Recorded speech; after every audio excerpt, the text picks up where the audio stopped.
ಹೆಸರುಬೇಳೆ, ತೊಗರಿಬೇಳೆ ಮತ್ತು ಮೈಸೂರು ತೊಗರಿಬೇಳೆ ಹಾಕ್ಕೊಂಡಿದ್ದೀನಿ. ಇದಕ್ಕೆ ಸೋರೆಕಾಯಿನ ಕಟ್ ಮಾಡಿ ಇಟ್ಕೊಂಡಿದ್ದೀನಿ. ಇದು ಹಾಕ್ಕೊಂಡು ಇದ್ರ ಜೊತೆ ಒಂದು ಟೊಮೆಟೊ ಹಾಕ್ಕೊಂಡು ಚೆನ್ನಾಗಿ ಬೆಂಡೆಕಾಯಿ ಮಾಡ್ತೀನಿ. ಅದೆಲ್ಲ ಬೆಂಡೆಕಾಯಿ ಮಾಡ್ತೀನಿ. ಅರ್ಶಿನ ಪುಡಿ ಒಂದು ಸ್ವಲ್ಪ ಹಾಕ್ತಿದ್ದೀನಿ. ಸ್ವಲ್ಪ ಎಣ್ಣೆ ಹಾಕ್ತಿದ್ದೀನಿ, ಒಂದು 2 ಸ್ಪೂನಷ್ಟು. ಚೆನ್ನಾಗಿ ಬೇಯುತ್ತೆ ಬೇಳೆ ಅಂತ. ಓಂಕಾಳು ಹಾಕ್ತಿದ್ದೀನಿ, ಗೋಧಿ ಹಿಟ್ಟಿಗೆ ಸ್ವಲ್ಪ. ಇದ್ರ ಜೊತೆ ಸ್ವಲ್ಪ ಎಳ್ಳು ಹಾಕ್ತಿದ್ದೀನಿ, ಒಂದು 2-3 ಸ್ಪೂನ್ನಷ್ಟು. ಎಳ್ಳು ನಿಮ್ಗೆಲ್ಲರಿಗೂ ಗೊತ್ತಿರೋ ಹಾಗೆ ತುಂಬ ಒಳ್ಳೆಯದು ಮೈಗೆ. ಸ್ವಲ್ಪ ಉಪ್ಪು ಹಾಕೊಳ್ಳೋಣ.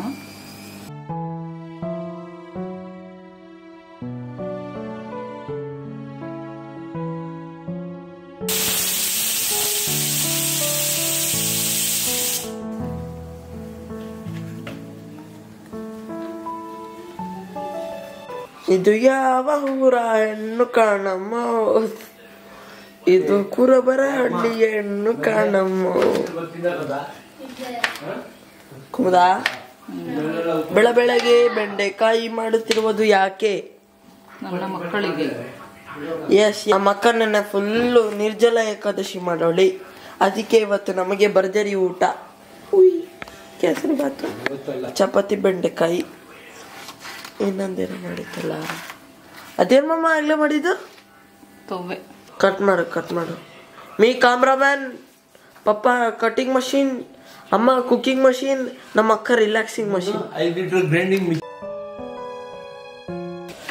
ಟಿಪ್, ಪಪ್ಪಾಯ ಬೀಜ ಒಂದು 5-6 ಕಾಳು ಬಾಯಿಗೆ ಹಾಕೊಂಡು ನೀರು ಕುಡಿದ್ಬಿಟ್ರೆ ಡೈಜೆಷನ್ ಚೆನ್ನಾಗಾಗತ್ತಂತೆ ಅಂತ ನಮ್ಮ ಮಾತುಶ್ರೀ ಹೇಳ್ತಾರೆ. ಇಲ್ಲಿ ಚಪಾತಿ ಕಿಟ್ಟು ಡೈಜೆಷನ್ ಎಲ್ಲ, ಹೊಟ್ಟೆಲಿರೋ ಹುಳ ಎಲ್ಲ ಹೋಗ್ತವೆ, ಕ್ಯಾನ್ಸರು ಬರಲ್ಲ ತಿನ್ನೋದ್ರಿಂದ. ಓಕೆ. ಅರ್ಧ ಸ್ಪೂನ್ ಇದು ಪಪ್ಪಾಯ ಹಣ್ಣಿನ ಬೀಜ ಬಾಯಿಗೆ ಹಾಕೊಂಡು ನೀರು ಹಾಕೊಂಡು ನುಂಗ್ಬಿಡ್ಬೇಕು, ಟ್ಯಾಬ್ಲೆಟ್ ಥರ. ಕ್ಯಾಮ್ರಾಮ್ಯಾನ್,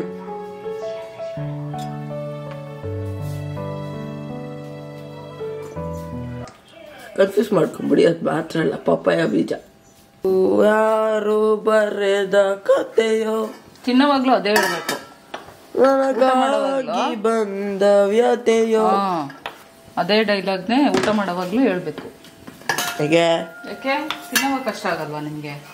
ಇದೊಂದು ಡೈಲಾಗ್ ನಾನು 13 ವರ್ಷದಿಂದ ಕೇಳ್ತಿದ್ದೀನಿ ಕುಮುದ. ನಮಗೆ 18 ವರ್ಷ. ನಾನು 18 ವರ್ಷದಿಂದ ನಮ್ಮ ಅಮ್ಮನ ಜೊತೆ ಇದೆಯಾ? ಯಾರ ಜೊತೆ ಐತೆ? ಯಾರ ಜೊತೆ ಐತೆ? ಅಲ್ಲ, ನಿನ್ಗಿನ್ನು 38 ವರ್ಷ. 38 ವರ್ಷದಲ್ಲಿ ನೀನು 38 ಅಲ್ಲ ಕಣ, 48. 48 ವರ್ಷ. 48 ವರ್ಷದಲ್ಲಿ ನೀನು ಅದಂಗೆ ನಮ್ಮ ಅಮ್ಮನ ಜೊತೆ ಇರ್ತೀಯಾ? 18 ವರ್ಷ ಆಯ್ತು ಕಣ. 18 ವರ್ಷ ಕಣ.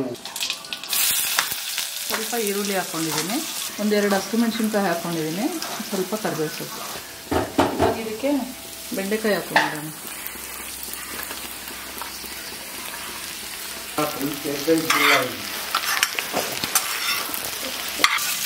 ಬೆಂಡೆಕಾಯಿ ನೋಡಿ ಚೆನ್ನಾಗಿ ಫ್ರೈ ಆಗಿದೆ. ಇವಾಗ ಈ ಥರ ಫ್ರೈ ಆದಮೇಲೆ ಒಂದೇ ಒಂದು ಟೊಮೆಟೊನ ಹಾಕೊಂತಿದ್ದೀನಿ.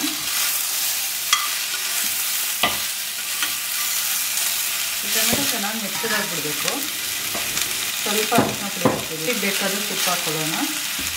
ಅರ್ಧ ಸ್ಪೂನಷ್ಟು ಖಾರ ಪುಡಿ ಹಾಕ್ತಿದ್ದೀನಿ, ಯಾಕೆಂದರೆ ಹಸಿಮೆಣಸಿನ್ಕಾಯಿ ಹಾಕ್ಕೊಂಡಿದ್ದೀನಿ ನಾನು.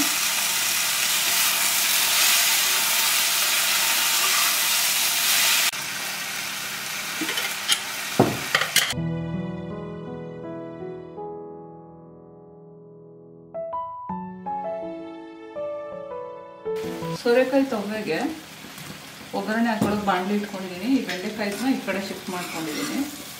ಸ್ವಲ್ಪ ಎಣ್ಣೆ ಕಾಯಿದ್ಮೇಲೆ ಸಾಸಿವೆ ಹಾಕ್ಕೊಂಡಿದ್ದೀನಿ, ಸ್ವಲ್ಪ ಜೀರಿಗೆ ಹಾಕ್ಕೊಂಡಿದ್ದೀನಿ, ಸ್ವಲ್ಪ ಬೆಳ್ಳುಳ್ಳಿ ಜಜ್ಜಿರೋದು ಹಾಕ್ಕೊಂಡಿದ್ದೀನಿ, ಒಂದು 4 ಹಸಿಮೆಣಸಿನ್ಕಾಯಿ ಹಾಕ್ಕೊಂಡಿದ್ದೀನಿ. ಮೆಣಸಿನ್ಕಾಯಿ ಫ್ರೈ ಆದಮೇಲೆ ಕರಿಬೇವು ಸೊಪ್ಪು ಹಾಕ್ಕೊಂಡಿದ್ದೀನಿ.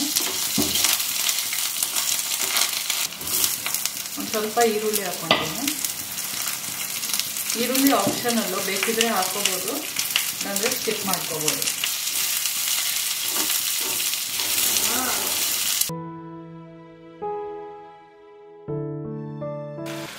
ಇವಾಗ ರುಚಿಗೆ ಬೇಕಾದ್ರೆ ಸ್ವಲ್ಪ ಉಪ್ಪು ಹಾಕ್ತಿದ್ದೀನಿ. ಇದು ಸ್ವಲ್ಪ ಗಟ್ಟಿಯಾಗಿ ಮಾಡ್ಕೋಬೇಕು, ಅವಾಗಲೂ ಚೆನ್ನಾಗಿರುತ್ತೆ. ಇದು ಚಪಾತಿಗೆ ಆಗ್ಬೋದು, ಅನ್ನ ಮುದ್ದೆ ಎಲ್ಲದಕ್ಕೂ ಆಗುತ್ತೆ. ಇದು ಸ್ವಲ್ಪ ಕೊತ್ತಂಬರಿ ಸೊಪ್ಪು ಹಾಕೊಂಡ್ಬಿಡ್ತೀನಿ. ಈ ಬೆಂಡೆಕಾಯಿ ಪಲ್ಯಕ್ಕೂ ಸ್ವಲ್ಪ ಕೊತ್ತಂಬರಿ ಸೊಪ್ಪು ಹಾಕ್ತೀನಿ. ಬೆಂಡೆಕಾಯಿ ಪಲ್ಯ ರೆಡಿ ಆಗಿದೆ.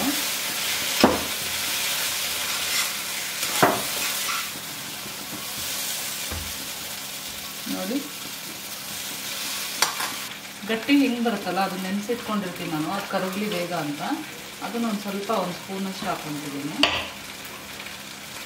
ಇಷ್ಟೇ ಇದು. ಒಂದು ಕುದಿ ಬಂದರೆ ತವೆ ರೆಡಿ ಆಯಿತು.